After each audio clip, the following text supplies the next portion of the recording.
Mesdemoiselles, Messieurs, les membres du jury et du public, bonsoir. Je sais qu'il est tard et que vous êtes sans doute là de supporter le défilé de sophistes qui a été celui de ce concours d'éloquence, mais j'entends, en ce qui me concerne, procéder différemment, plus sérieusement, vraiment. Je vous invite à vous figurer un tribunal durant un procès. L'avocat général me demande de me lever. J'entends vociférer sa voix grave, râpeuse, le genre de voix qui respire la pugnacité, l'opiniâtreté, le fromage de brebis et le mauvais alcool aussi. La salle est pleine à craquer. Ils sont tous là, le juge, les avocats, la partie adverse, les médias, la plaide. Magnifique plaide que vous formez ce soir. La tension est palpable. On n'avait rien vu tel depuis l'affaire DSK. Encore qu'en ce qui le concerne, tout le monde sait ici qu'une partie de lui, allez savoir laquelle, était sans doute coupable. Enfin, c'est mon avis personnel. Je suis outrée. Je suis effarée. Parce que je n'ai pas fait ce qu'on me reproche d'avoir fait. Hier, j'étais encore présumée innocente. Ce matin, je l'étais toujours. Et voilà pourtant qu'arrivé au procès, je me mets à douter de ma propre culpabilité. Mais rendez-vous compte, des incultes, des ignares, à 99,9%, qui pensaient savoir mieux que moi ce que je savais, qu'ils savaient que je n'avais pas fait. La chose paraît compliquée, mais comprenez que l'affaire était dans la rue. Le sort semblait s'acharner contre moi. Personne ne pouvait plus m'aider. Personne. Pas même un Christ à mes côtés. Celui-ci m'avait déjà abandonné le jour béni entre tous, où il m'avait laissé épouser mon infidèle de mari. Je ne comptais pas non plus sur mon avocat, à qui j'avais versé des sommes si élevées que j'avais l'impression de le soudoyer pour qu'il défende ma propre cause. Est-ce que je devais baisser les bras? Devais-je accuser le coup? Je vous le demande, je vous pose la question. La présomption d'innocence est-elle compatible avec le fait d'accuser le coup? Le Code de procédure pénale, le CPP pour les intimes, dispose dans son chapitre préliminaire: toute personne suspectée ou poursuivie est présumée innocente tant que sa culpabilité n'a pas été légalement établie. C'est un principe largement protégé par le droit. Et vous savez tous, autant que vous êtes, qu'on ne badine pas avec les sacro-saints principes du droit.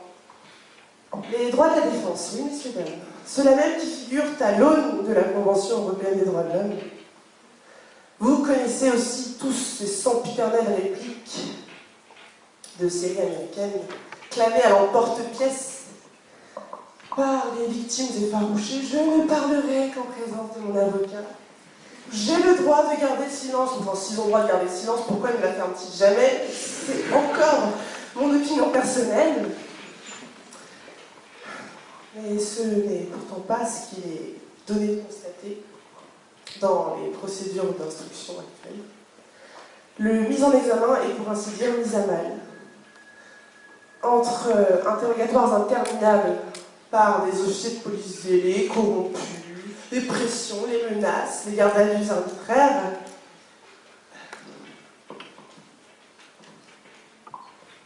Sans oublier les interrogatoires interminables dans des locaux insalubres. Alors, je ne vous énumère pas tous les dysfonctionnements, je laisse ça à Bernard de la Villardière, qui s'en chargera mieux que moi dans les émissions du dimanche, dont vous êtes tous férus, j'en suis sûre. Si j'aimais cette critique acerbe vis-à-vis des pratiques judiciaires, et que je m'égosille à vous rabâcher l'éternel discours droit de l'homiste de la résistance à l'oppression, c'est parce que nous sommes tous citoyens, et que nous sommes tous susceptibles d'être jugés à tort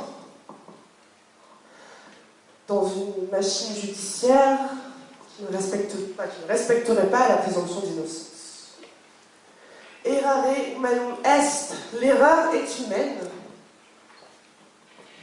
Le juge est humain, donc le juge peut faire des erreurs. Syllogisme un peu bâclé, mais vous comprenez le fond du message.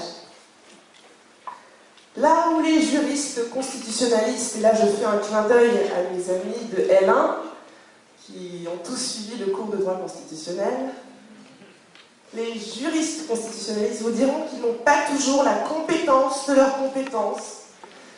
Et moi je vous dis qu'ils n'ont pas toujours la conscience de leur conscience. Méfions-nous de la machine judiciaire. Elle est au justiciable ce que l'État est aux citoyens, un léviathan, un immense système dont les rouages sont susceptibles d'écraser l'individu, dont les rouages censés servir la justice sociale peuvent aussi bien se retourner contre nous. Si j'avais quelques conseils à vous donner, mais que je vous exhorte quand même à suivre, si vous arrivez malencontreusement de vous trouver dans un interrogatoire affligeant ou dans un procès tel que celui que je viens de vous dépeindre, voici ce que je vous dirais. Rappelons-nous qu'il n'y a pas de questions stupides, seulement des gens stupides.